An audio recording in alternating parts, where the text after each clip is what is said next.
বৌদি, আমার না 2000 টাকা দরকার। দাদাকে বললাম, ও বলল ওর কাছে নাকি এখন টাকা হবে না। তুমি একটু দাও না। শ্রেয়া, ওই দেখো ওখানে আমার ব্যাগটা রাখা আছে, নিয়ে এসো। তুই ওকে টাকা দিলি কেন? কে ও? মা, ও তো আমার ননদ। এই নাও বৌদি। নমস্কার আন্টি। এই নাও, সাবধানে যেও। থ্যাংক ইউ বৌদি। আসার সময় কি তোমাদের জন্য কিছু নিয়ে আসবো? না, এখন তো তেমন কিছু লাগবে না। যদি কিছুর প্রয়োজন হয় আমি তোমায় ফোন করে জানিয়ে দেবো। ওকে, আমি তাহলে আসি। By aunty. এই, একটা কথা বলতো, তোর তো কোনো ননদ নেই, আর এই মেয়েটাকেও আগে কখনো দেখিনি, তাহলে কে ও? মা, ও আমার মাসি শাশুড়ির মেয়ে। মাসি শাশুড়ির মেয়ে? তো ও এখানে কি করছে? আর তুই এত সহজে ওকে টাকাটাও দিয়ে দিলি? ও তো আমাদের সাথেই থাকে মা, তাহলে ওর কোনো প্রয়োজনীয় আমাদের থেকে টাকা চাইবে না তো আর কার থেকে টাকা চাইবে? তার মানে ও সব খরচ তোরা বহন করিস? আরে নিজের বোন হলে তো মানা যেত, কিন্তু মাসি শাশুড়ি মেয়ের জন্য এত খরচা করার কি দরকার? এসব বন্ধ কর দিদি। হ্যাঁ, আকাশ একদম ঠিকই বলেছে, এইসব করার কোনো প্রয়োজন নেই। ও তো তোদের কেউ না।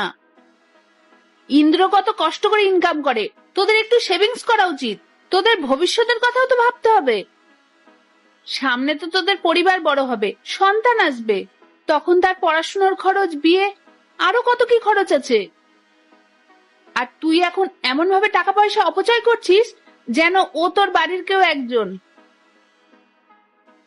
আর ওই মেয়ের পোশাক আশাক দেখেছিস? বই আর ব্যাগ নিয়ে এমন ভাবে যাচ্ছে যেন কোনো বড় অফিসার হবে। আর আমি শুধু এটাই বুঝতে পারছি না, তোদের টাকার এত ফুটানি দেখানোর কি আছে? হ্যাঁ, মা তো ঠিকই বলেছে। আজ না হয় টাকা চাচ্ছে, আর কাল যদি সম্পত্তির ভাগ চায় তখন কি করবি তুই? ভাই, মা, তোমরা কেন বুঝতে চাইছো না? ও ইন্দ্র নিজের বোনের মতনই। আসলে ইন্দ্র তো নিজের কোনো বোন নেই, তাই ওকেও নিজের বোনের মতো দেখে। আর এতে সমস্যা কোথায়? আমি না হয় বিয়ের পরে এসেছি, কিন্তু বিয়ের আগে যতদিন ইন্দ্র একা ছিল ততদিন তোর মাসিরাই ওকে দেখেছে। আর আমি এখন ইন্দ্রকে কি করে বলবো যে তুমি তোমার বোনকে ওর বাড়িতে পাঠিয়ে দাও? আর আমি যদি ওকে সব বলেও দিই মা, তাহলে ইন্দ্রর কাছে গিয়ে আমার কোনো সম্মান থাকবে? আমার সংসারটা তো ভেসে যাবে। আমি তো শুধু চাই যাতে আমার এই সংসারটা হাসি খুশি ভাবে থাকুক। আরে মা, তুই এটা বুঝতে পারছিস না কেন? টাকা পয়সা সেখানে দেওয়া উচিত যেখান থেকে প্রাপ্তির আশা থাকে।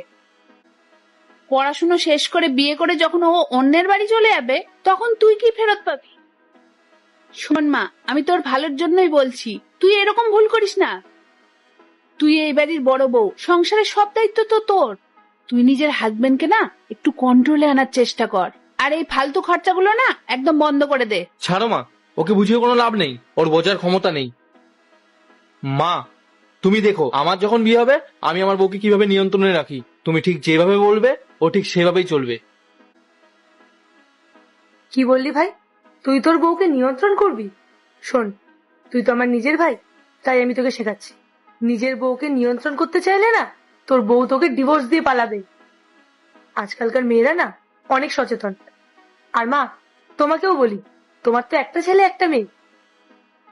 আর তুমি তো খুব ভালো করে জানো মা, যে ইন্দ্রর মা বাবা আর এই পৃথিবীতে নেই। ওর ছোটবেলা থেকে ওর মাসি মেশোই ওকে দেখেছে। আর আমি যদি এখন ইন্দ্রকে বলি যে তোমার বোনকে এই বাড়ি থেকে তাড়িয়ে দাও, তোমার মাসি মেশোকে আর দেখো না, তাহলে কি এটা ঠিক করা হবে? তাহলে একটা কথা জেনে রাখো মা, তুমি যদি আজ আমাকে দিয়ে এই অন্যায়টা করাতে চাও না, তাহলে তোমার ছেলেরও যখন বিয়ে হবে, তারপর কিন্তু তোমার ছেলেও তোমাকে দেখবে না। আর মা, তুমি যখন মামা বাড়ি যাও, তখন তো মামা মামির জন্য কত জিনিস নিয়ে যাও। কেন নিয়ে যাও? বিনিময়ে তাদের থেকে কিছু পাওয়ার আশায়? শোনো মা, আমার সংসার নিয়ে আমাকেই ভাবতে দাও, তোমাদেরও তো ভাবতে হবে না। শোন, ওটা আমার নিজের ভাই, কিন্তু ও তো তোর নিজের ননদ নয়। দেখ আকাশ, ওকে ভালোটা বোঝাতে গেলাম আর ও উল্টে আমাকেই কথা শোনাচ্ছে। থাক মা, ওকে এখন বোঝানোর দরকার নেই, ও এখন বুঝবে না। যেদিন ও বুঝবে সেদিন ও টের পাবে যে ও কত বড় ভুল করেছে। চলো মা, বেকার সময় নষ্ট করে লাভ নেই। হ্যাঁ রে, ঠিকই বলেছিস তুই। তোদের এই যুক্তি শুনে আমি অন্তত আমার সংসারটা ভাঙবো না। যা এখান থেকে, যাও মা। দেখলি তো বাইরের লোকের জন্য নিজের সংসারটা কিভাবে নষ্ট করছে। চল চল এখান থেকে, আমরা আর এক মুহূর্ত এখানে থাকবো না।